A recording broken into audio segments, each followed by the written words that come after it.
Hello, everyone. Welcome. Good morning. Good night. Don't know where you guys are, but this is Vesting with the Boys first morning live stream. You got myself, Stock Savvy Shy, aka Shy Balor. We got Logical Thesis over here. We are going to be trying something new. You guys are probably familiar with our podcasts. Followed us past year, listening to our weekly episodes. We kind of wanted to pivot away from what the normal structure has been, just because there is a lot of podcasts out there, and I think there is somewhat of a missing niche in FinTwit or YouTube, etc., of just live streams of just being more casually talking about what's happening in the markets. Doesn't have to be as structured, and I think Logical and I are going to start doing this on a weekly basis, maybe even a couple times a week, of just no structures, us hanging out, investing with the boys. How are you doing, Logical? It's been how long has it been since everyone else has heard from us, I guess, in this kind of format? It's probably been a month or so. Feeling pretty good, man. Days. Obviously, bright and early. This is the earliest I ever do these things, but I'll do it for the love of the game. I'm excited because I think day-to-day action is the most important. And sometimes with finance content, it gets stale after a few days. And I know that because I listen to a bunch of finance podcasts. And as much as I love them, they're super high quality. If I miss one week and then the next episode comes out, I'm like, well, do I really need to listen to the last one? It's cooked. So yeah, I totally get it. I'm on board. Let's do these things a little bit more live, and let's just chat markets. I think it'll add a lot of value. So, all right, well, let's get right into it then. I mean, let's see what the market's doing right now. I will say, last time that can't be right. Did something just literally dropped last 10 minutes? It's down 0.6%. Did you see that? Are you watching this? Let me see. I didn't see anything on Bitcoin side, so let me see. Yeah, the market is, I don't know if it's an error on TrendSpider. No, I see 679. So something dropped. Again, this is the beauty of live streaming. You gotta be with us and it's to see what happened. Yeah, I mean, I thought the market would catch a bid from the really weak job data drop. I think if you guys aren't familiar with what happened, it was U.S. ADP private payrolls fell by 32,000 in November when the expectations were a gain of 10,000. So, oof, not just a miss, is like 180 type of miss. So clearly, the Fed's going to have to cut rates next month or this month now, because in December, there's like a very strong possibility of that happening. I think this job report kind of cemented that. So I thought, all right, well, that would probably catch a bid, because the two things that really ruffled the market's feathers last month was crypto was just getting liquidated, and then the Fed was just all of a sudden not going to cut rates in December. And that's kind of what drove the market pullback, in my opinion. So now that crypto recovered and the Fed's going to cut rates, I was like, all right, maybe it's setting up for an end of year type of move. But yeah, do you see anything right now, Logical, on what's kind of causing this? No, not really. I mean, I was just kind of thinking about, I don't think anybody likes to see negative jobs numbers. So I thought that would be it, but it feels like maybe a little bit of a delayed reaction if that's the case. Minus 20K, it's not like a huge deal, but especially, when you're going from like plus 20 or plus 30 or whatever. I will say consumer spending did beat expectations this Black Friday. So I thought that would offset it, but I have a funny thought about that too. Like I know every what happened? Something happened? No, share it. I'm curious. Oh yeah. So like every person on X is like, oh well, Black Friday sales are up, but did you see how many orders were placed or how many items and volume were sold? It's like, okay, hold on. You're just making the case for the K-shaped economy, which we've all known, which is that the higher end consumer can absorb higher prices. Mm-hmm. So as long as the higher end consumer continues to spend and AKA revenue is up and AKA like sales are up and more so than inflation is, then doesn't that just keep this party going on the same track that it already was on? So someone just commented. It's so funny because I actually had someone in my Discord note this right now. I didn't think about it. Microsoft news came out. That's what it was. And I didn't put two and two together. It says, look up Walter Bloomberg's Twitter. He posted about it. Microsoft lowers AI software sales quotas as customers resist newer products. That means they're not able to upsell. Yeah, AI That's trade the, just that's the gets in. only that's the only time that ever happens in corporate sales, if they can't upsell newer products. Is that what happened? AI soft, yeah, they resist newer products. So this has been, from what I've been hearing this year, there has been some difficulty on buying the greats versus the good enoughs. Let's just say, I'm going to try to simplify as much as possible like that. Where like even GPT-4 to GPT-5, like there was minimal improvements on that. Gemini 3 is I think Gemini 3 is kind of getting overhyped a bit on the difference between that and Gemini 2. Like it's great, but it wasn't that much of a massive leap. There is a real thing happening where we're so compute constraints that there isn't going to be that much of a leap of improvements now between all the products like like we've experienced the past couple of years.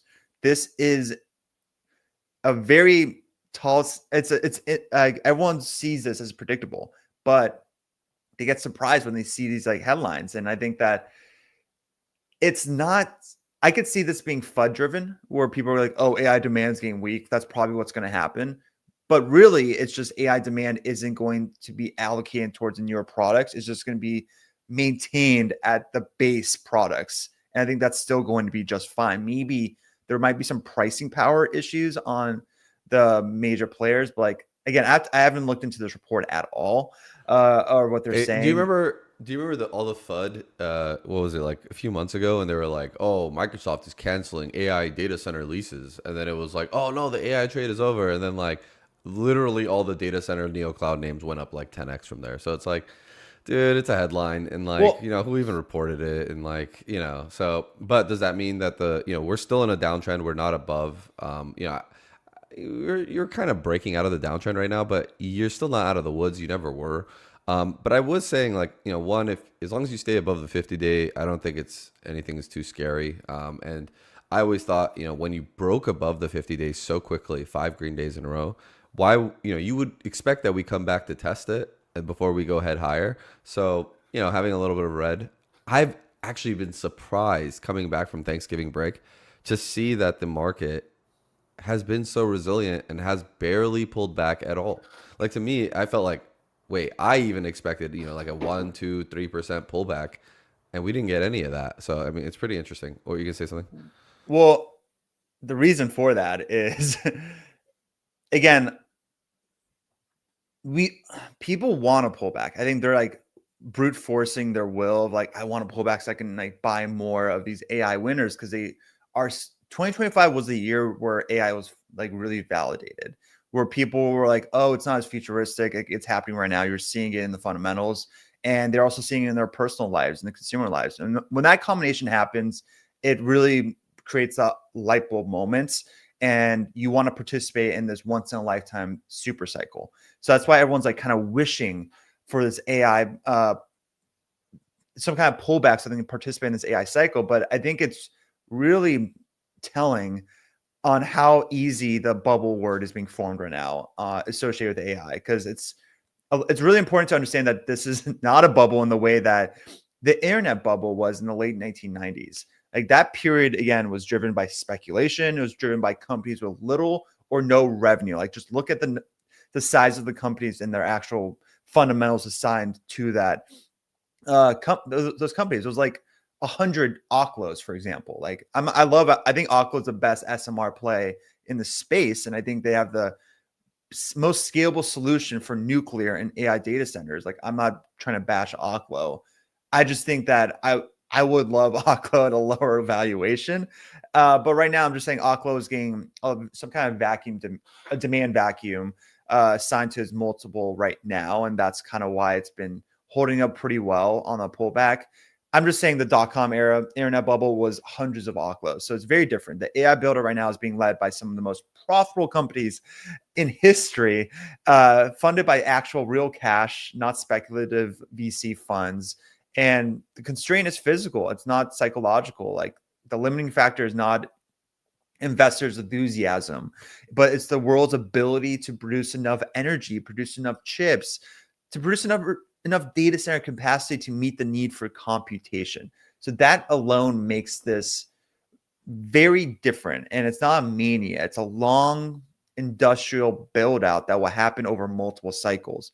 And this news on Microsoft is just another reminder that constraint is physical. Like, I think there's only so much you can do on innovation when the materials you need to innovate is just constraint, and there's nothing anyone can do about it. It's just the world is not ready for the amount of AI demand that's occurring right now. Like, the explosive nature, exponential demand that AI has experienced this year has been bonkers. It's every 3 months, it exceeds everyone's expectations.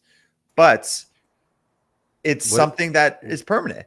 What are your thoughts, though, like when you get a headline like this, whether it's real or not? I mean, and you say that we are, capacity constrained, or, you know what I mean? Like, we are compute constrained, but then there's not really the demand necessarily following. Then, I mean, is there really an effort to like build more of these data centers if they're already having trouble selling the current products? I think that would be the fear people probably jump to. I'm not saying that's legit or not, but what are your thoughts on that? No, it's a real concern. I think grid capacity is somewhat of a safe haven if you want to participate in AI, where it's like defensive, because it's like the most obvious solution. Like, it's the grid is literally the most obvious thing you can like invest in, because that's something that has to change. It's like you're seeing all these AI cities being formed. Like, what's going to be the next thing that you need in these AI cities? Cars. Like, just go buy car dealerships then. Like, that's kind of the no-brainer on the grid capacity for AI cities. That is a big concern, by the way, what you're talking about. I think that's more of a 2028 concern, though. That's what I'm underwriting. Like, I don't think we're there yet. I think a lot of people market's a forward-looking mechanism. So maybe it starts pricing in 2 years away. The issue is that they're going to look into like every single headline and nitpick it. And so like when you get a headline like this, people are going to be like, is that moment today? And I think, you get a bonkers report in a good way on NVIDIA last week or 2 weeks ago. And even I was like, holy crap, those numbers are insane. And I was like, the AI trade is clearly alive and well. And then the market tanks it. And so this is a jumpy market, and it's a volatile, choppy situation right now where people don't want to end up being the bag holder. But the funny thing is, like, when everybody is thinking that they're going to be a bag holder, that's probably not the time when bag holders are necessarily created. Although, obviously, thinking about October and looking into November, a lot of the neo cloud and speculative names, we got a lot of bag holders now, which is unfortunate. But, I guess what I'm saying is, yes, the speculative stocks will have a lot of bag holders at this point in the cycle. At least for now, we don't know if they'll recover. But whenever people are concerned about like NVIDIA and becoming a bag holder there, NVIDIA drives the whole market. It's 10% of the market cap of S&P. So it's kind of like, if that ends up rolling over, a lot of people get hurt. A lot of people have money in their 401k. So I think there's just a lot of anxiety there.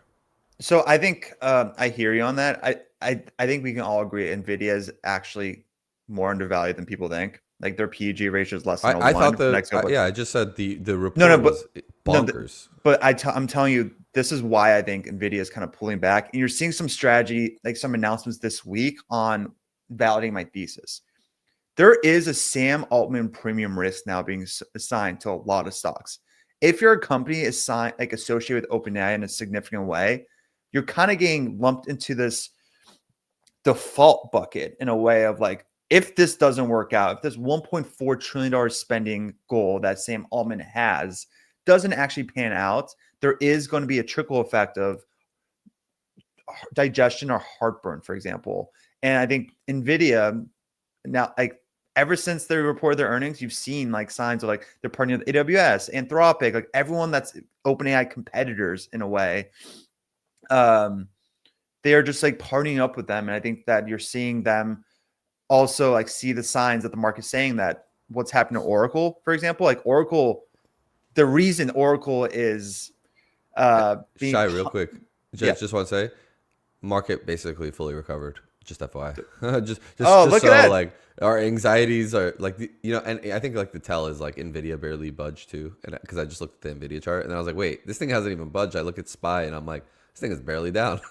So we need to pull that quote of what I said. I was like, this is nonsense. I think this is like going to be fluff, because again, like, they're so quick to trigger that this is a bubble. Because they like I think people look to us though, like when we host these kind of things, to comment. Like you and I were both looking, and you were like, "Why is the market down?" And we had to find a reason, and the Microsoft headline was the reason. I mean, we still need to rationalize the market's price action. We don't need to Yeah. agree with it, but we need to understand why it's doing that.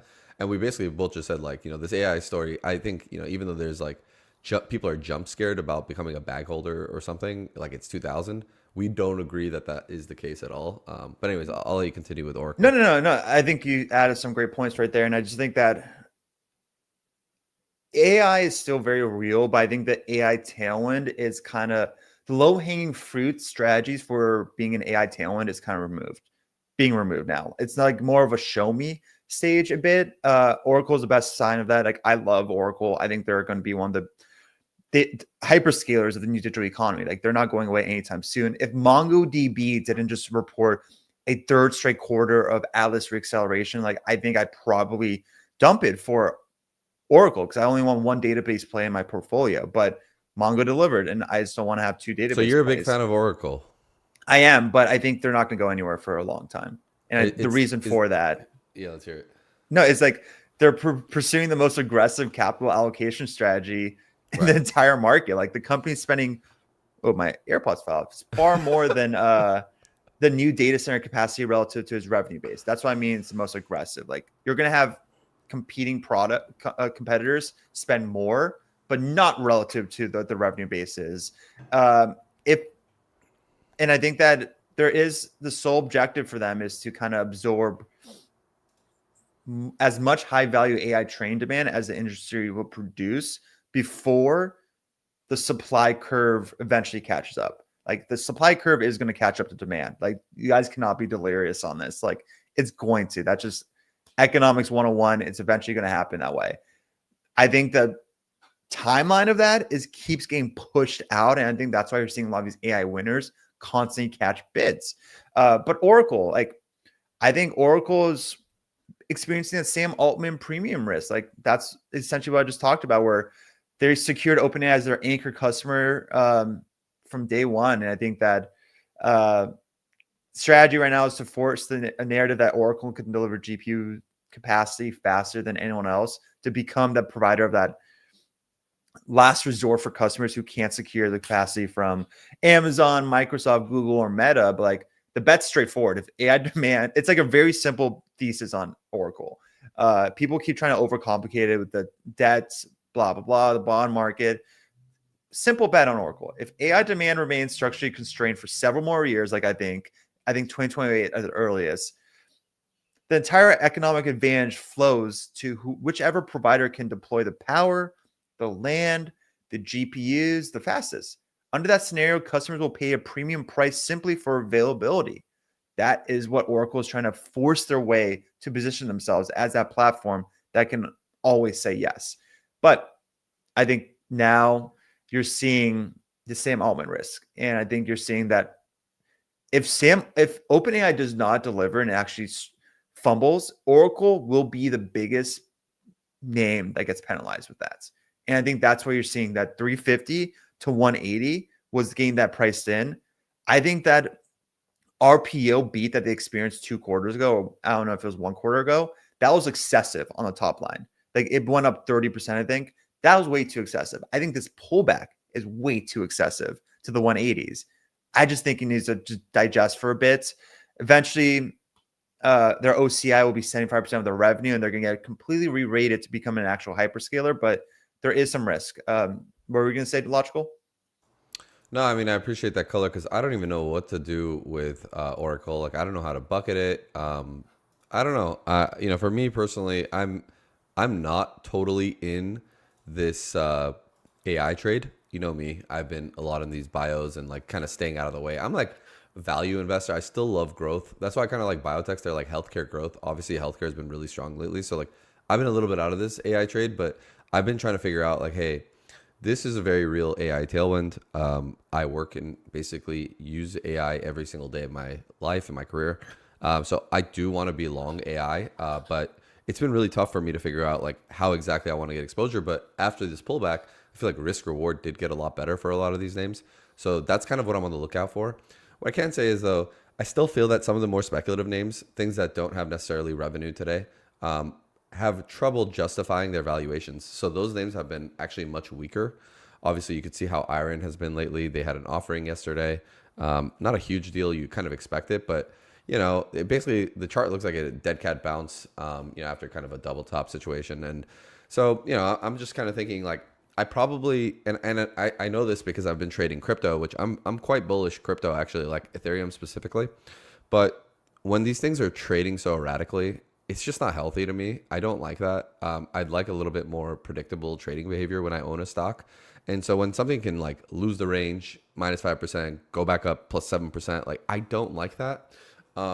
So maybe I mark a bottom in crypto and speculative names, but I just think the market isn't necessarily rewarding it. So I think right now what I want to be doing is sticking to more quality, sure bets. And there's no such thing as a sure bet, but you know what I mean? The higher quality. Like I love Amazon here. Like the fact that you remember when we were hosting our podcast in January when we started it off, and Amazon was my top position and I cut it at 230.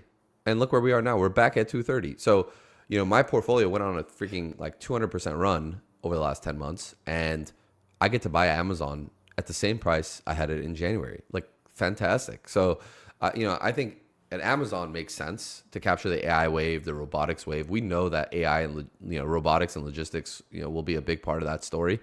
I think people are sleeping on it. It's trading at like 13 times forward EV to EBITDA. I just looked up fiscal AI valuations and whatnot, and like the stock price has gone up, the earnings have gone up, but the multiple has yet to expand. It's been completely flat. So you have this opportunity where you get more earnings expansion as well as multiple expansion. I think Amazon could work, and so that's above the 200-day, whereas a lot of other names are not. And so it's a more concrete name. Is it going to be the fastest rocket ship? No, absolutely not. You want higher beta for that. What I'm trying to say is that when I study the price action every single day in this market, you can tell which one is, seeing strength or seeing strength in the bounce, and which ones are just kind of slow bounce and they're going to fall right back. Like if anything, I felt like, and I don't want to jinx it, but like I like Mercado Libre too, in logistics, Latin America. I love that. I think we both are on page with Mercado Libre. I think the bounce there has been much stronger. It's reclaimed the 21 EMA, etc. I also like, generally speaking, as a business, C Limited. But if you look at how these two charts have bounced, you know what, Taylor, can you throw up my screen? I do want to show this. So this is how C Limited has bounced, okay? And I do want to get long this stock. I think it's quite cheap and it makes sense, but it's down a lot, right? It's down like 30, 40% or whatever it is. And you can kind of see this bounce here. And so I want you to compare this to, and so this gray line is a 6 EMA, this is a 9 EMA. It's getting like rejected on this bounce, and you can see the volume is kind of declining here. And so on this bounce, it's really just getting rejected, and it's not really able to find any strength. Compare that to Mercado Libre. The bounce here has been, of higher volume, and it's just going straight up, and it's actually above those 1120 highs. So that's actually really nice to see. Again, this is above the 9, 6, 21, and now 30 EMA today. So you could see that, like, I think the way I think about like charts and things bouncing are that, immediately gets dumped as I talk about it. No, it doesn't matter. But idea is that like it's reclaimed more of the moving averages. It's able to hold, it's higher than the 1120 highs. And then if you look at SE, SE is way below those 1120 highs. You could see the bounces like abysmal, and this thing looks like it's gonna crap out and go lower. I mean, this looks kind of like a bear flag, right? So anyways, just wanted to talk about that. Is like I want to own some of these things that they look good after this pullback. I think the price action has been kind of telling you which one it feels like it wants to go long, and right now certain things are just not working. Like if I look at IREN, like IREN looks like, it basically made a new low today versus yesterday. You can see that. So even though yesterday was quite a brutal -15% day on that offering, big volume on that sell, you kind of see this like dead cat bounce rollover.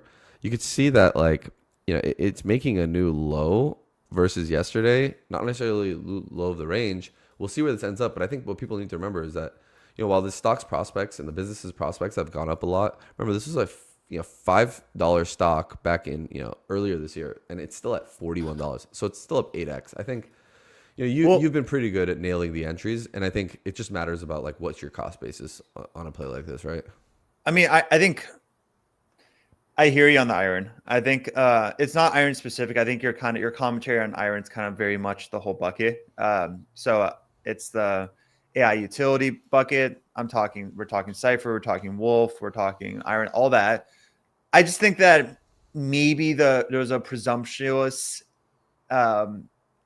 assumption that they were going to all benefit in the immediate when it's going to get messy. I think the way you can view what IREN did yesterday, it was yesterday. What a long day yesterday it was. I mean, IREN did just pull off like the kind of the biggest financing event that the entire sector has experienced, the AI utility sector. I mean, they issued $2 billion in new converts. And I think that the reason for that is really important to kind of highlight. Because people on FinTwit, they really do panic about dilution whenever they hear a news story like what they experienced yesterday on they're raising $2 billion in cash. But you have to also see why they're doing that. They're not really doing it for any kind of greed or malicious intents. Like, this is a scale-driven business, and the only thing that matters is whether or not management dilutes at the right time, at the right price, and for the right reason. IREN is doing that exactly what you want them to do. Like, they're doing it to expire shit. Sorry, I think I can cuss on here. They're cleaning up old 2029, 2030 notes that had been hanging over the stock for a long time. Like, these are notes with strike prices in the mid-teens. And that I think that those holders are also more arbitrage funds who constantly short the stock to hedge their positions. So like, it does free them up a bit. I do think that I don't think I'm not pushing back on the dilution or the offering or pushing. I'm not pushing back on that. I'm just simply talking the business model of the whole thing. No, I'm not even talking about that. I would love to get long some of these stocks if the market gave me the okay. Like, you know me, I have my trader hat on, and I think at this point in the cycle, it's extremely important too, because like, you don't have revenues this moment to determine if this is going to be a good trade / investment at this point in the cycle. And I'm just saying that like a lot of these more speculative areas of the market, and whether IREN is speculative, we can argue about that and debate about that. And I mostly mean that there's no like revenues and earnings today to justify the market cap, which makes it a tougher hold for the market. So like, and if you look at, some of the more speculative areas of the market, obviously they've gotten killed from their highs. They're up a lot from their lows of the year though, let's be real. So I think where you price anchor is important. All I'm saying is that I don't think the market right now is still, like, while we're in this choppy area, is giving you the green light to long a lot of these things. Well, I'm not saying necessarily that they're going to be bad longs. I'm just saying that I don't see it in the price action yet. I would love to go levered long, buy the calls, and go ham and make a ton of money. I just haven't seen that in the price action quite yet. Well, I think actually what's kind of fucking the AI utility bucket was the Applied Digital news that happened a couple weeks ago. I think it was a month ago. What was it? I don't think I followed. It was like they got the worst rates when they borrowed. They were borrowing money and the rates were just awful. Like, it was like, why 9%? Would they? Yeah, it was like that high. I was like, why would you do that? That's crazy. And I think that highlights, like, again, AI FUD. Like, they're like, oh, maybe this is not going to work, etc. But like, it was an Applied Digital issue, but I think it highlighted that maybe the same dollar of AI demand is kind of being financed twice, and now it's every name in that bucket's being pushed into that lens in a way. On that note though, I mean, I think the reason what caused probably some of the sell-off in the last couple of weeks was like the credit default swap spiking on like a CoreWeave specifically. What are your thoughts on that? I mean, I think CoreWeave it's weird because what's that guy's he's a really popular dude. Patel, I think is what his name is. Semi-analysis. That's his company. It's one of the peers of Futurum. They cover the semiconductor space really well. He's super high on CoreWeave. I don't like CoreWeave. I think they are over leveraging themselves in a really aggressive way. It feels very much like the MicroStrategy in crypto. That's what CoreWeave is in AI. And I just think that eventually you're going to see it not really panning out. And I think that CoreWeave is actually, the Applied Digital issues actually correlate with CoreWeave right now. Like, Applied Digital, if you guys don't know about them, they're one of the AI utility names. They're borrowing heavily to build these AI data centers. But their biggest customer is CoreWeave. So like, while the biggest customer, CoreWeave, is also borrowing heavily to rent that same capacity. So that is what I mean by AI demands being essentially financed twice, where one balance sheet is stacked on top of another. So when both sides of the relationship, Applied Digital, CoreWeave, are being levered then any kind of credit stress on the tenant becomes a credit stress on the developer. And I think that's what the market's like realizing, that it potentially might not be this clean shoot of this like full race towards AI, that there's going to be some casualties, and we don't know what the implications will be for the rest of the ecosystem when those occur. And the internet era, .com era, like it's not a bubble we're experiencing right now, but there's pockets of posers who look like AI winners when there's posing because of they're capitalizing on the moment. Like there's a moment right now that a lot of companies are capitalizing on, but the longevity of that moment, you're going to see who the pretender winners are. And that's why you have to be very specific on who you invest in right now, because this is a once in a lifetime theme. Absolutely is. If you invest in the wrong horse, you're going to be like the type of person who like you went all in on the .com era. Like you knew the internet's going to change everything, but you invest in pets.com instead of Amazon or Google. You know, I want to jump into that exact topic right now. I want to jump into it specifically with software, and there's the winners and losers of that bucket so far. Ooh. But and the market has told you who.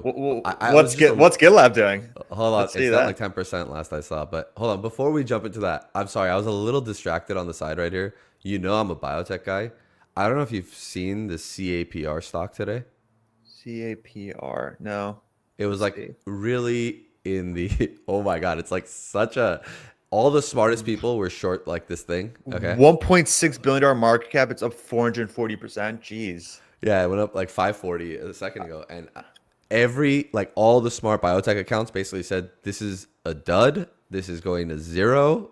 They were all short. There's like 150, 200% borrow costs on shorting this thing. Everyone was like trying to find shares frantically overnight to short. Oh my goodness. Like it's horrendous, dude. And I'm seeing this today and I can't help but feel bad. And sorry, I was a little distracted because, you know, I'm a biotech guy and like the FDA has been crazy bad. But then I guess people are still refuting the data they posted. But this is why I never short binary biotechs. Because imagine you have like a 2% position on this. It's up 500% in your face. You just lost 10% of your account in a day. It's over. Like, I'm not saying you can't keep shorting and hold the short, but dude, this is the risk reward for shorting, especially into a binary event where this could happen. It's a casino. You have to know it's a casino. Even if the data is bad, it can still do this. And I've seen this happen time and time again. The best case when you short a stock like this is it goes down 80%, like we saw with a few other names this year when they were duds. But the worst case is it goes up 400-500% in your face. And that's like when people are like, oh, short selling, be careful, you could have infinite losses. This is that moment. And I'm a big biotech guy. Long only, man. Forget shorting. I don't like that stuff. Like, I don't think the risk reward is there. How is that? Like, it's 5-1 risk reward, not in your favor. I only take risk rewards that are in your favor. So, sorry, I just had to call that out because there's a lot of people who are in the biotech space that we're so sure that this is going to get screwed. And they might even be right, but today they're very wrong. And the market wins. And so you can't, you know what I mean? Like, it's just rough, bro. Dude, biotech's it's not for a lot of investors. Like for me, like I have Viking Therapeutic. It's purely just valuation play. You've seen some competitors with way less of a product get bought out for a much higher premium than what Viking's trading at right now. So like it's just purely on a re-rate. And then ClearPoint Neuro, like you're familiar with that. That's a picks and shovels in the biotech space. Very much less a binary player.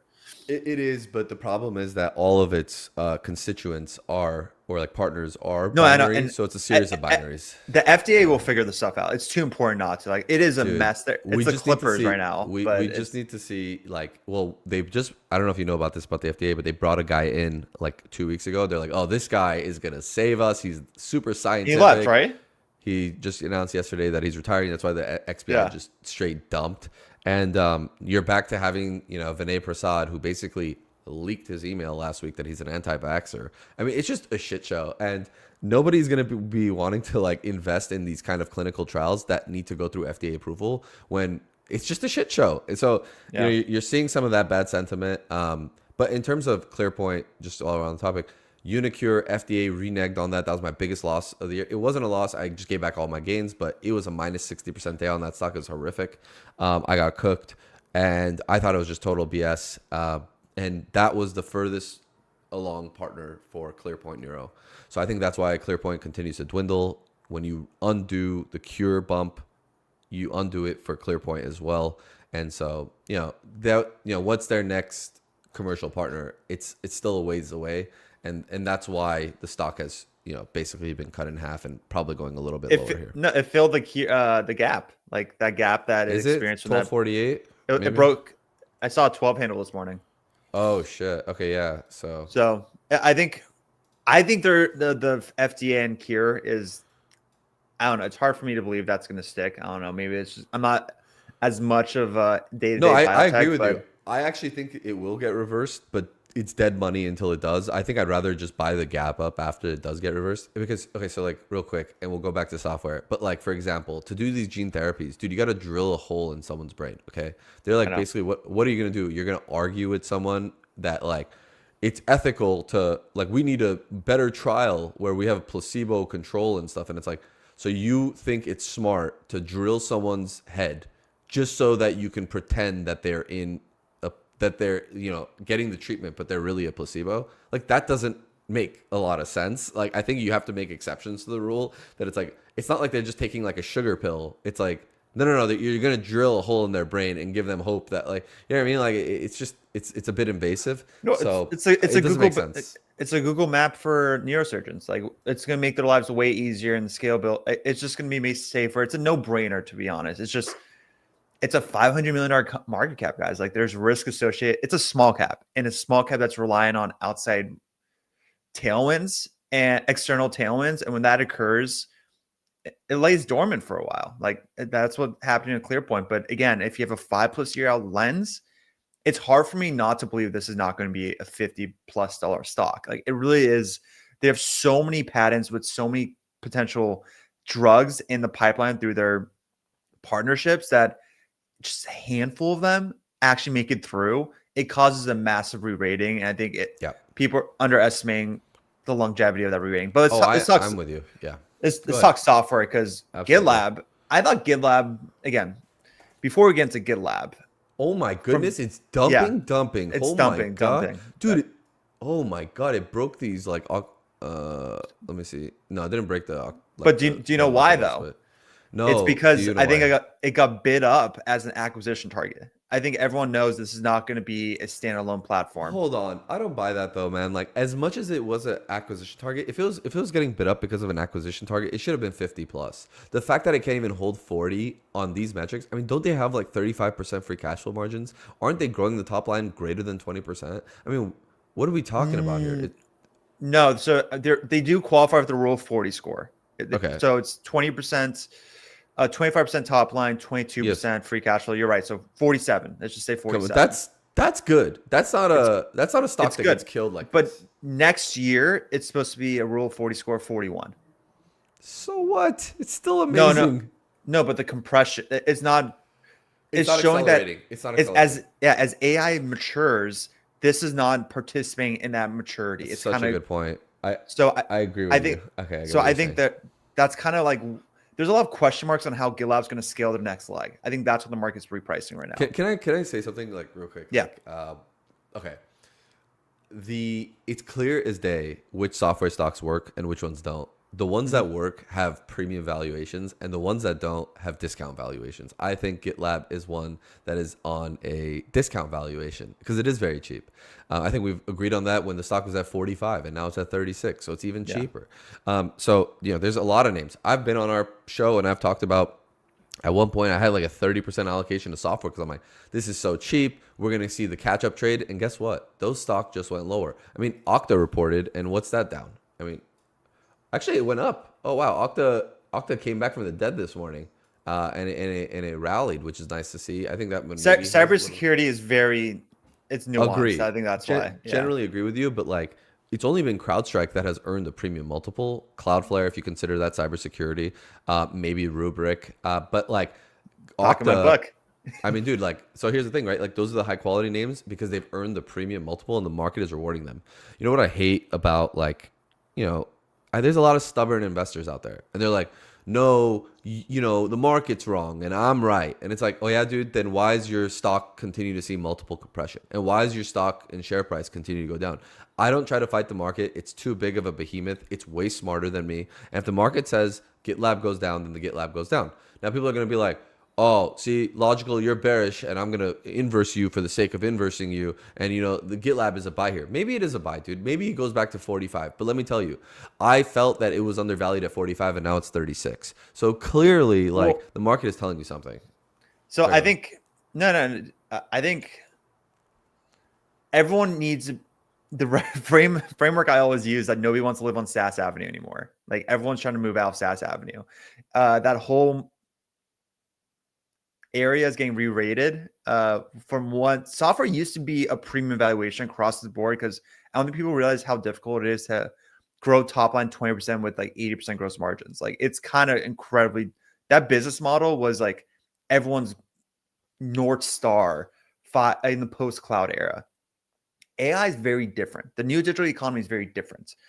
What I mean by that is all the beneficiaries on that cloud era caused a lot of products that CTOs just overspent on. Like, there's CTOs just did not care about how many vendors they had. They never did. They just cared about like, all right, let's just make sure we're capitalizing on the latest and greatest thematic.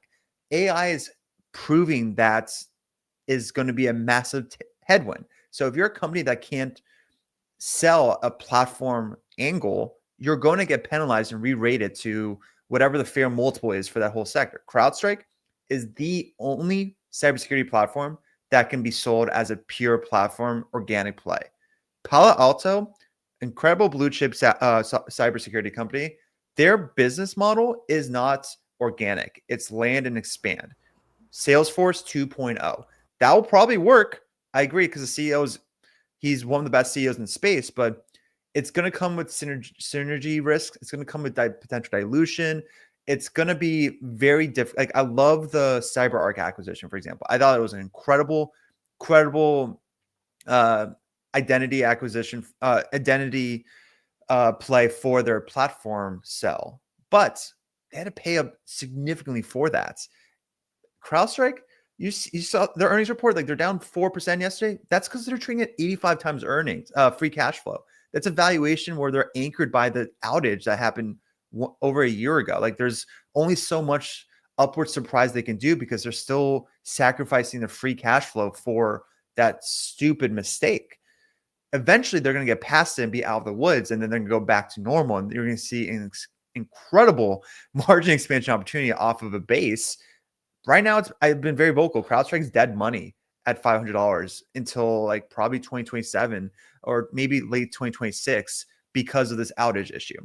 But again, if you want to have cybersecurity exposure, Microsoft is the best, obviously, but it's not a pure play. The best pure play is CrowdStrike.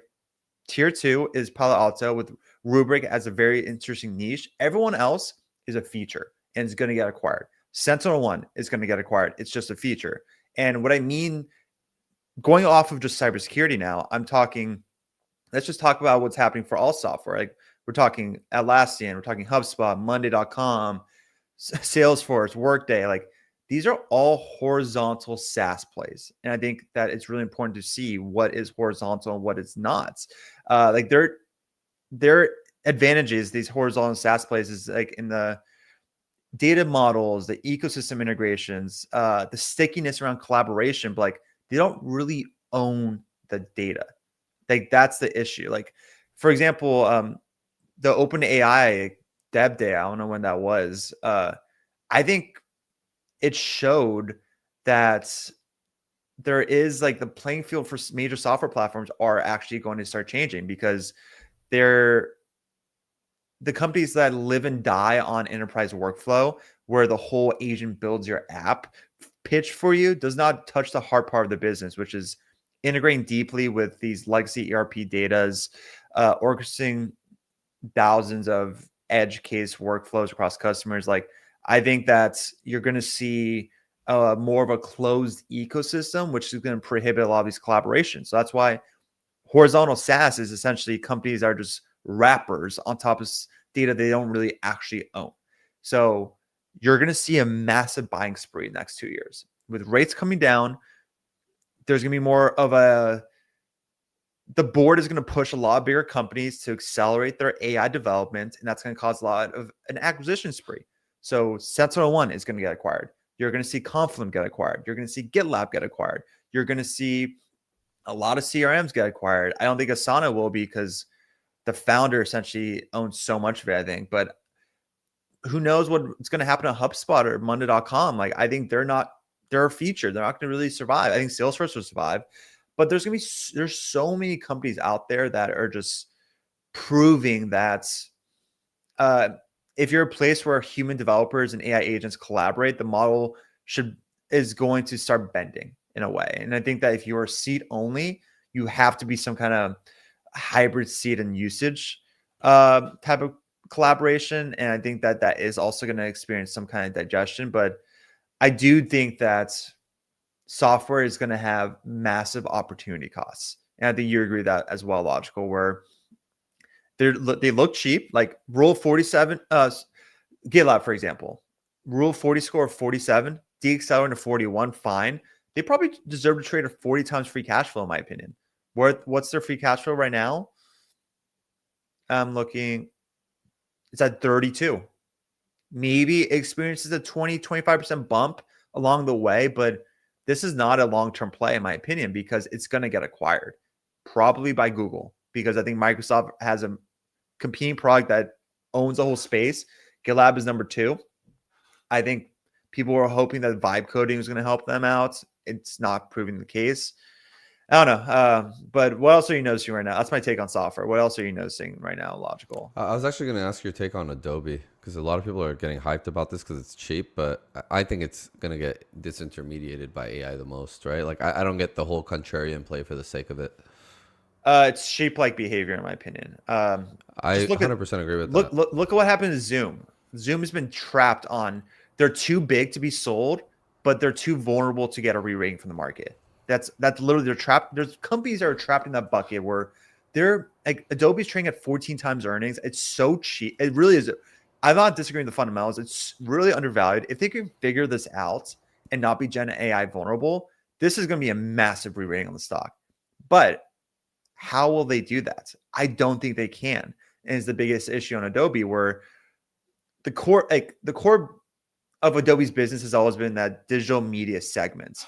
So these are the products that are kind of building the modern creative industry. They have been the default infrastructure layer for designers, marketers, video editors. My wife used to use them all the time. But Gen AI weakens the logic of that dominance, because the economic engine of creativity now is kind of shifting from human-driven production to model-driven synthesis. And what I mean by that is, when the model becomes the center of value creation, so like the GPTs of the world, the Geminis of the world, the nano bananas, I think is what's called, then the platform that houses the model becomes a place where creative work originates. Adobe does not own that center of gravity anymore, since Firefly exists, but it's not in the setting of the frontier models. The company already has acknowledged this by allowing, I think, users to like kind of switch between all the models, the flagship OpenAI systems, Luma, Runway, etc. But I think that Adobe's product is increasingly behaving as an orchestrator of other people's intelligence rather than the home of the most advanced engines. That matters, because the moat that Adobe kind of relied on was not only on its tools, but it's like all the pipeline, the network effects, etc. That model erodes. Generative AI models erode that moat because it collapses the production process. Now everything happens elsewhere, so they become kind of a wrapper in a way. But it's tricky because you don't see it in the fundamentals. You don't. I mean, you kind of see it in fundamentals because let me pull up my notes because I did look into them last cycle, especially after the SEMrush acquisition. I saw one KPI metric that I was like, oof, this is what you need to track. And what were you saying, Logical? Wow, look this up. No, nothing. Just that, like, I think people like me, look at a stock with a somewhat household name like a GitLab or an Adobe or a Salesforce, and they say it's at the cheapest multiple it's ever been. But the problem is that lacks context. And as much as I want to be long some of these stocks, and I don't agree with Adobe, for example, but GitHub or GitLab made some sense to me. Like some of these stocks do make sense to me. Like I always like Braze software. I liked Amplitude, but these are like software tools, and the market is telling you cheap is getting cheaper. Maybe here's the thing, right?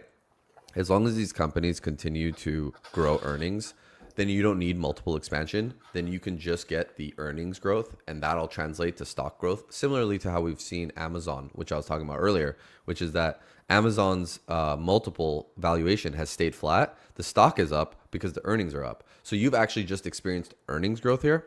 And so what I'm trying to say is that, like, I think some of these stocks can end up doing well as long as they're not disintermediated. But the lack of the bid and the poor price action is kind of telling you that maybe they think that it is going to get disintermediated. So you have to be a contrarian when you buy these things to say that they're not. And so I can understand why people want to be a hero and buy these things and call the bottom. But I tried doing that, and I didn't get necessarily cooked, but I could see it was going nowhere. So I moved on.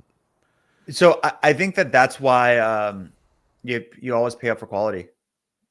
Like Cloudflare versus Fastly, for example, Palantir versus C3 AI, Snowflake versus UiPath. Again, these aren't competing products. I'm just like listing examples. We talked about this briefly this week, actually, where I was very big on software 2 years ago, 2 years ago, maybe it was. I was like, the application layer of the AI, application part of the AI era is going to be where the hidden gems are formed. Like the Amazons and Googles, like they were the hidden gems of the .com era were the online marketplaces that were built on top of the structural arteries of the internet. That was it. It wasn't the Verizon, Cisco's, etc. That was like biggest winners of the .com era. It was the online marketplaces. I was like, all right, I think applications will be that again for the AI era. And I thought software was going to be the location for that. So I went really big on software 2 years ago.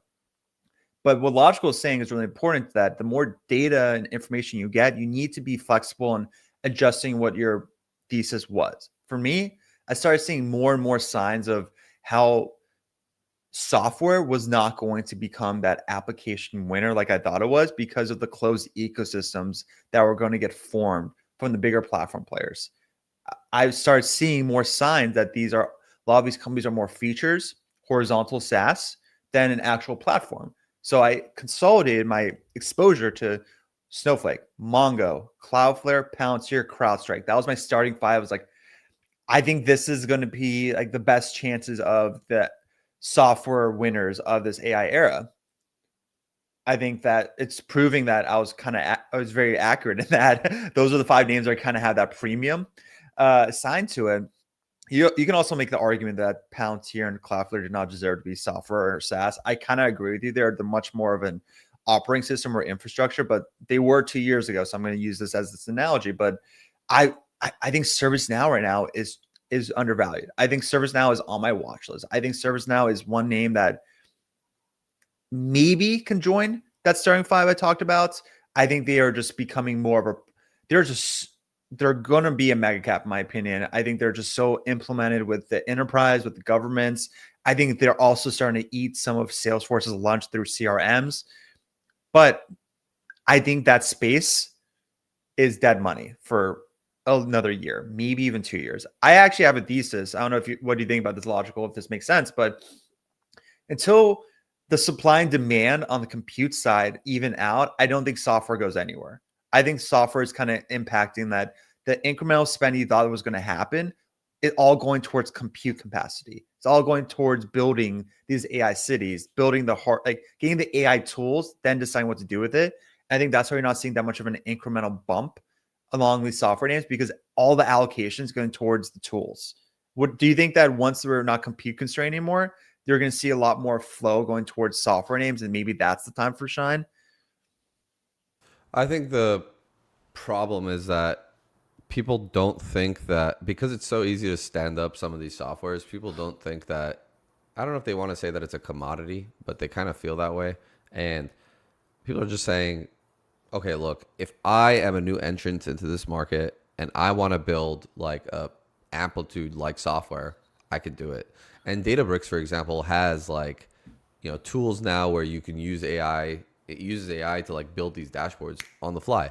And so I think what is happening is that a lot of these platforms are starting to create their own like versions control, like we have with GitLab. And so it's like when you start integrating these software tools into like these bigger platform plays, it's possible that people just end up continuously using those platforms instead of having to have a bunch of these different tools. So that's something, is that like the softwares are so easy to stand up at this point. The tools are so easy to stand up at this point that if you are already using someone else's like larger platform and you're, kind of like in there, you're ingrained in their workflow, they can just continue to add more tools there, and they can continue to take up more of your space. So I've seen that with Databricks firsthand. I've seen that with Snowflake firsthand. I've used both. I'm a data scientist by trade, so I see this happening every single day. So I think maybe that's what's happening, is that it's not even necessarily about AI, but it's the development of these tools is definitely being propelled by AI, by these larger players, and that's why they're able to take up more of like the user's time within their landscape. And then that's why you're seeing on private markets, I know you're an early investor in Databricks, which is sweet. I'm very jealous of that. I never saw it before because I used to always use Snowflake, and I'd be like, oh dude, Snowflake, Databricks are the same thing. Like, Databricks is a much higher ceiling than Snowflake. Agreed, but I didn't see that until I actually worked with the products, because I worked in Snowflake for 3 years, something like that, 2 or 3 years, and then I've been working in Databricks for the last year and a half, and I can see the difference. One is like, way more legit. Databricks was like formed with AI first, like right off the gate. I think Snowflake was always a data warehouse company that now they're pivoting, which is great, but it's so different than getting created from an AI native lens. Like Databricks has always been AI machine learning from the get-go, and you see that in their product differences. And I also think that I've been saying, I think Databricks will be the biggest software company in the world. Like I think eventually they're going to be that massive. Again, Palantir, that's me saying Palantir is not software. I think Palantir is more OS infrastructure. But I think in the SaaS world, I think that Databricks is going to go public at $200 billion market cap. I think Databricks is going to be the hottest IPO of this cycle. It's not going to be Anthropic. I actually think it's going to be Databricks until OpenAI goes public. Who knows when that's going to be, but I think it's going to be like a $400 billion market cap, maybe $500 billion market cap, a lot sooner than people realize. And the premium valuation on Databricks is going to be adjacent to the Cloudflares and Palantirs of the world. And I think that's what's happening. I think, again, I'm saying this because I own it, guys. Like, I was a very early investor, so maybe I'm talking my book, but I haven't added Snowflake in a long time. I actually started trimming it a bit when it was hitting closer to 300, because I think it's got a duopoly in what it does with Databricks, but it's also competing against these hyperscalers. And I think that there's going to be a world where Snowflake obviously will succeed. I think Snowflake's one of my favorite players in software, but my allocation this year has been going towards Mercado Libre, Amazon, like these like ecosystems that will experience tailwinds from robotics and AI, but aren't going to be pure plays. And I think Mercado Libre is my second biggest position, actually. And I think it's because it's one of the few names that have a massive moat that's getting penalized from macro noise. Like it's being penalized that maybe their fortress of in Latin America is not as significant as people anticipate. I think that's absolute BS, and that's why I've been adding it. Like C Limited, for example, like they're trading at. I just looked at when you were talking about it. They're trading at 33 times EV to EBIT. Mercado Libre is trading at 26 times EV to EBIT. I think Mercado Libre has a much higher growth profile as well.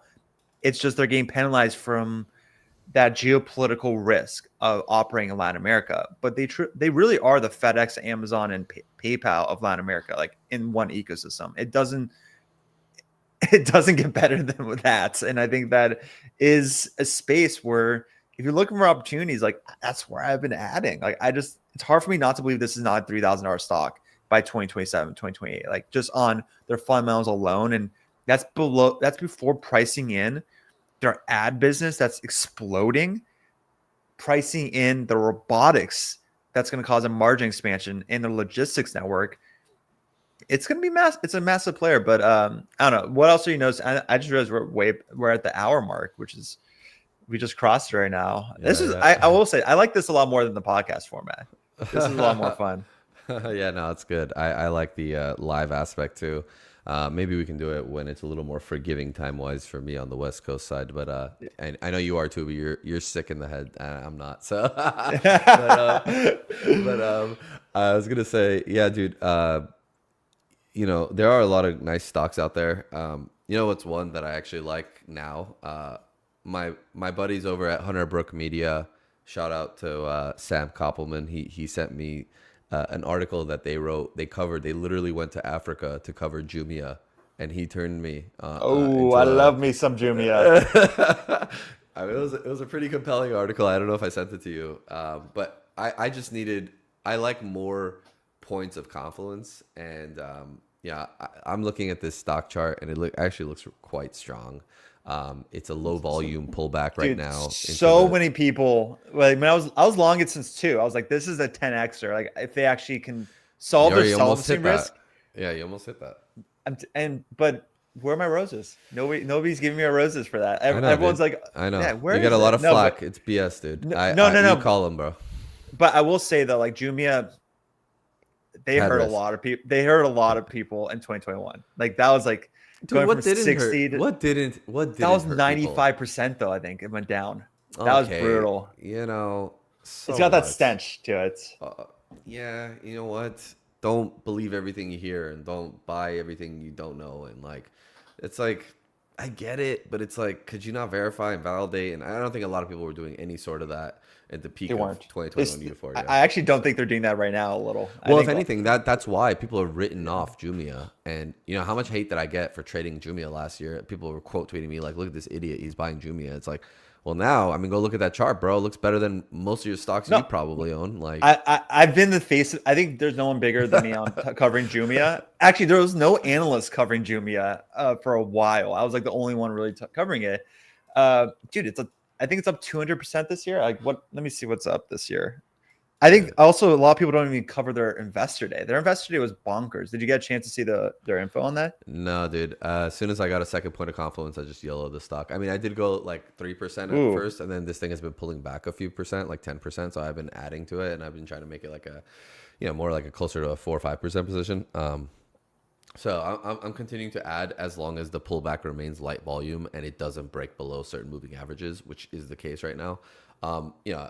I want to keep adding at every little level and make it a more full position. I did get caught FOMO chasing a little bit, but I just thought maybe Black Friday could be such a huge success that the stock could have kept rocketing higher. So I wanted to make sure I had some exposure. So in a situation where I'm chasing, just from a position standpoint, I always take like smaller positions, and then because if I feel like I'm chasing and it could pull back on me, then I only enter a little bit just so I don't have regret of not having exposure, and then I'll add to it on a pullback. And I think this is giving you a little bit of a nice kind of small pullback here. And I mean, it looks good, man. Chart looks good. The theme looks good. People I know that I respect like it. And if this is true, then could this go higher? Of course it can go higher. It's only like $1.6 billion, $1.7 billion stock. So we'll see what happens. But I think, yes, we're going. No, I was just like, I really think this is going to be a massive company. If you believe what the management's saying just 2 weeks ago, I think it's just going to be such a big company. Like, it's going to be, I don't think people realize how difficult it is to operate in Africa.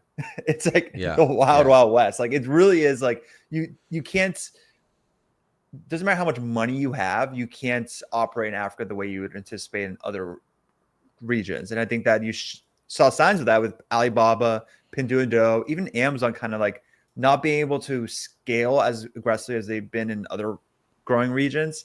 And Jumia just like, dude, if they hit profitability and growing top line 20% for the next couple of years, like, tell me a better growth opportunity.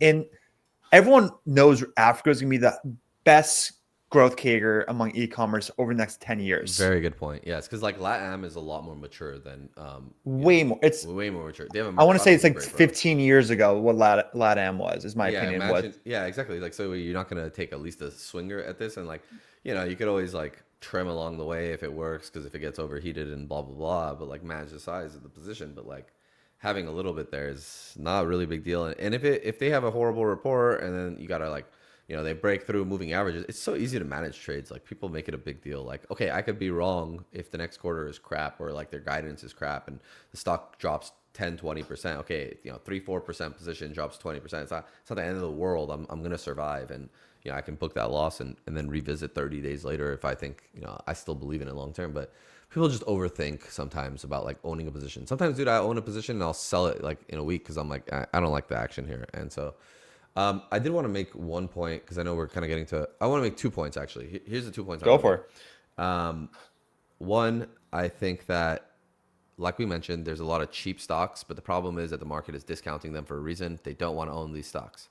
So the expensive stocks are unfortunately the case, but I think that there's like this kind of fine line between some of them. Like Amazon, I think is very reasonably valued. I think Mercado Libre is at its lowest valuation, has no reason to be. There are quality stocks that are trading at a reasonable valuation. I think what is that Warren Buffett quote that says like, it's much better to get a wonderful business at a fair price than a fair business at a wonderful price. Like, you don't need to get a cheap stock. You could get a reasonably valued stock. Now, I'm not, and on the software world, like I'm not going to own Cloudflare.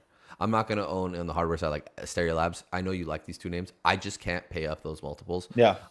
Which is fine. But those are best of breed businesses. Totally understand. I just don't like that risk reward off that valuation. Doesn't mean it's not going to go higher, right? Like it just means that, maybe the multiple stays the same and earnings grows and then stock grows with it. I just don't like that option. Like lacking the optionality of further multiple expansion hurts me. And the idea of if we have a downturn and then there's big multiple compression, that risk reward is not worth it for me personally. I also want to add, like, I'm not even close to adding those names. I got CrossTrack at 100. I got Astera at 60. Like, I think it's really important for people to realize that, though. Like, I could be bullish in these names. I'm not participating in these valuations. Sorry, continue. No, you're 100% right. And I think that's important. I think people lack context there. So that's important, is that like best of breed is staying at high valuations. There are some quality businesses trading at fair prices. And then, so I think you want to figure out which one those are. The ones that are not breaking down on the technicals. I think that's important. Helps. It's more information. You should use it. And then I was going to say about today's price action, dude. I mean, I don't know if you're watching the market today. No, let me see. S&P just turned flat. So it went green just now. Q's down 24 bips on the day. RSP up 48 bips on the day. So median stock outperforming. IWM plus 80 bips on the day. Ooh. And XBI plus 1.4% on the day. So it's the rate sensitive trade. So it's happening. I'm exactly what we said in the opening of the stream when the market was bleeding. I was like, I think we're going to end this year with a rally. Like, I don't see anything preventing it. KRE plus 1.2%. If we were headed into a recession because of this jobs print, would KRE be up or down? It would be down, because lending would go down, the marketplaces would go down, and a lot of these regional banks depend on lending. And so if there's less economic activity, then there would be no regional banks chilling around. Like, that's not going to happen. So unless they're going to, I think it's more indicative of easing environment. And that's kind of what we're seeing right now. So I saw the home builders also catching a bid here. Let's see what XHB is up. XHB is up 1.5%. Clearly the rate sensitive trade is happening. Well, also, like, everyone has to realize what administration we're in. Like, there are going to be so many executive orders and sovereign spend that's going to happen. Bro, we're about to head up midterm elections. Yeah. And this guy, he knows housing unaffordability is the biggest issue. And he knows that he's down in, favor or whatever. I mean, I wouldn't be surprised to see some more action on some like the housing front or whatever it is. But anyways, interesting day. You're seeing maybe everything else start to participate. That is bullish.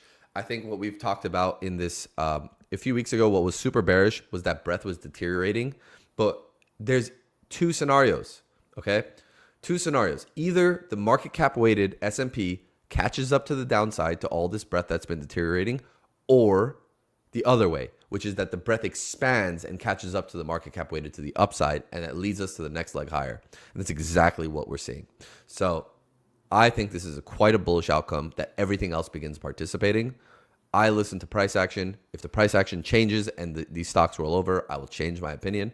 But so far, you're seeing exactly what you want to see if you're a bull. You're seeing breadth expansion from oversold levels. And I don't think we're going to meet the threshold of seeing that ZBT, that breadth thrust. But even in scenarios where you get really close to one, the forward returns are quite incredible. So stay the course. There's going to be sell-offs along the way. And you know what? Sorry. I know we're going to sign off here in a second. I've nowhere to go. We can hang out for longer. It's I definitely, yeah, that's true too. No, but I think we should wrap this up pretty soon here because we've been going for a while. But I hate you too. Yeah, I mean, I can only talk to you for so long, dude. Taylor, can you throw my screen up real quick? I want to. So this, let me pull up SPY real quick. I want to show people. What a gap! What is that gap right there? Bro, that's the gap from Yeah, that's the biotech. So. I want to show people what I see on the S&P 500. Okay. So for a very long time, you did not touch since May 1st. You didn't touch. I know I got a lot of lines. Just try to ignore them. Idea is you didn't touch the orange line. That's the 50-day moving average since like April 30, May 1st. Okay. So you hadn't touched it. People were saying, oh, we haven't touched it in so long. And here you got like within inches, but you didn't touch it. So, people kept posting. Every time somebody posts, the S&P has gone 200 days without a minus 2% day or minus 1% day or whatever. And then you get like 5 of them in a row. So whenever people start posting, oh, the S&P hasn't touched the 50-day and blah, blah, blah, blah, blah, then it's coming. And, you didn't touch it here. It came back up, made a new high, and then, touches it here, dead cat bounce, touches the 100-day, which is the green here. And you kind of see this huge volume here. This is big volume. That's what scared me a lot too. That's why I got some hedges. I lost my hedges. Thank God. You want to lose on hedges, but geez. I totally agree with you. Like this was scary. I was fully in biotech and healthcare, so I didn't hedge. But this is an ugly candle, huge reversal. But then you see this kind of volume typically marks a bottom. I mean, look at that bottom there, and it went higher, right? And then you're seeing we touched the 50, we touched the 100, so we allowed the moving averages to catch up. We revisited them, we retested them, and then over the next 5 days, 1, 2, 3, 4, 5, you just went straight green. You reclaimed every single moving average. If this is a weak market, yeah, go ahead. Can I ask you this though? Does the volume on the bounce worry you? Or is it just seasonal? Look at the volume. The volume was actually good. It was low. It's been trending lower as we've gone bought up. So it looks like we haven't broken all-time highs though yet. Well, hold on. Let's take a pause there. Okay. This is that Thursday. This is that Friday. This is Thanksgiving week. Okay. Okay. So this is Monday, Tuesday, Wednesday, and this was Friday, the half day. You multiply this by 1.5, you're probably somewhere here. So on average, you were here. Look to your left. You are still above average volume on that entire bounce. I guess you're right, yeah. So that was actually quite good volume. That made me more bullish. Was like, oh, wait, no. This is getting, and then we closed above the highs of that 11. We wiped out this candle. We go above it. I assumed after this Friday that we would get like a revisit of the 670 level, and we haven't, dude. We've been high and tight. We haven't even given up the 6 EMA on the daily. That's a great here. So it's like this has been a resilient market. Now, could it roll over on new news? But without new news, I just don't see it. And then you're starting to see XBI, IWM, like KRE, home builders all starting to participate. I mean, this thing is resilient. Look, there's ways to think about strength. The strength of the recovery through volume and through how many days it takes to recover those moving averages, that shows strength.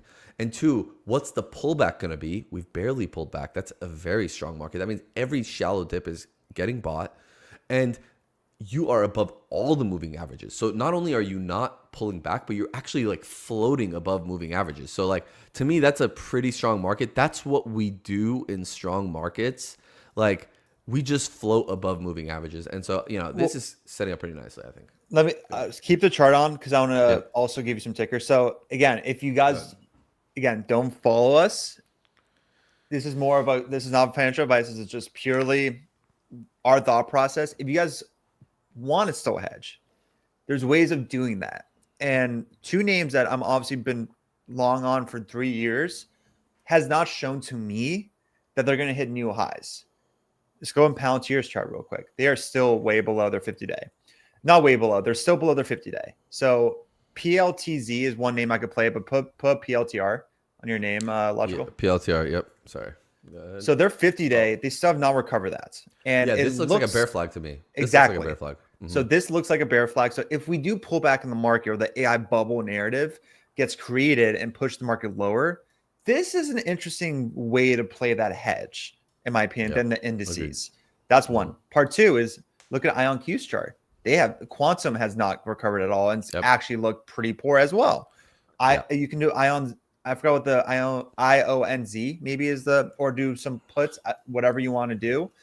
There's ways of hedging without having to go to the indices. And I think AI and Quantum, like IonQ and Palantir, if there's a risk off trade, those are the names that will pull back. And technically speaking, it can accelerate that fuel because it looks like it's a bear flag or it's going to pull back. It is a bear flag unless it gets invalidated. Personally, I wouldn't long this stock. I'd wait for the bear flag to play out.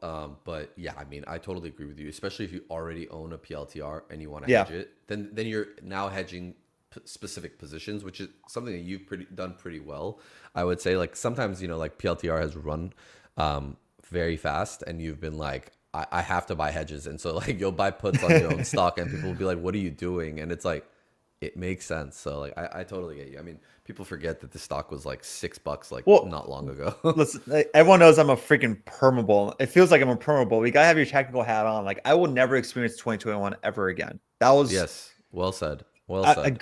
Going down 60% in 1 year is something that I will never traumatizing. Like I will never do that again. So like I'm up a lot this year. Up a lot the past 3 years. Sacrifice 1-2% of your gains when you're up 300-something% on hedges to protect yourself. That's all I have to say. But we're at the top of the hour. This was a lot of fun. Tune in next week. We're probably going to do it at 10 a.m. Eastern just to save Logical's mentality. Yes, please. And honestly, market will be open and it'll be a little bit more fun because sometimes pre-market is such futtery. Like we saw that Microsoft headline and we're like, oh my goodness. And it's like by the time the market opens, it's already cooked. So it's like, I think sometimes it's good to not jump the gun on some of this pre-market stuff because you never know what's going to stick or what's going to get worse. And when the market cash, when we have the cash open, that's more important. I think that's more telling from price action standpoint. But totally. I think good chat, dude. Appreciated this. We'll keep doing these. So tune in next time. See you guys.